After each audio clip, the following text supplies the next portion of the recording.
Price God. ஒரு சின்ன சுய பரிசோதனை இன்னைக்கு நம்மளை செஞ்சுக்கலாமா? இலவசமாக தேவனிடத்துல இருந்து ரட்சிப்பை பெற்றோம்.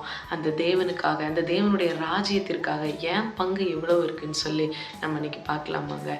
தாவீது சங்கீதத்தில் இப்படியா சொல்றாரு, கர்த்தர் எனக்கு செய்த சகல நன்மைகளுக்காக நான் அவருக்கு திரும்ப என்ன செலுத்துவேன் அப்படின்னு சொல்கிறாரு.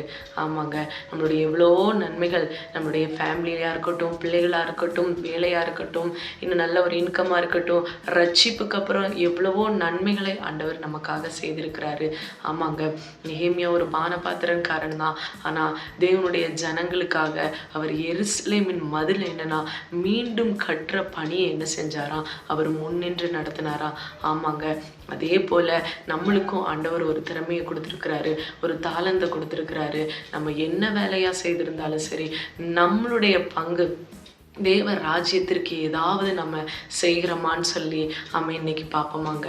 ஆமாம், நம்மளுக்கு ஒவ்வொருத்தருக்கும் ஒவ்வொரு திறமை இருக்கும். சில பேர் வீட்டில் இருந்து நல்லா அழுது ஜெபிக்கிறவங்களா இருப்பாங்க. தேவ ராஜ்யத்திற்காக, எழுப்புதலுக்காக, இன்னும் தேசங்களுடைய அநேக பாவ காரியங்களுக்காக, இப்படி ஒவ்வொருத்தவங்களுக்கும் ஒவ்வொரு திறமைகளை ஆண்டவர் கொடுத்துருப்பாங்க. ஆமாங்க, நம்ம அதில் எவ்வளோ வைராக்கியமாக இருந்து ஜெபிக்கிறோம். தாவீது இப்படியா சொல்லுகிறார், உமது ஆலயத்தின் மேலுள்ள வைராக்கியம் என்னை பட்சித்தது.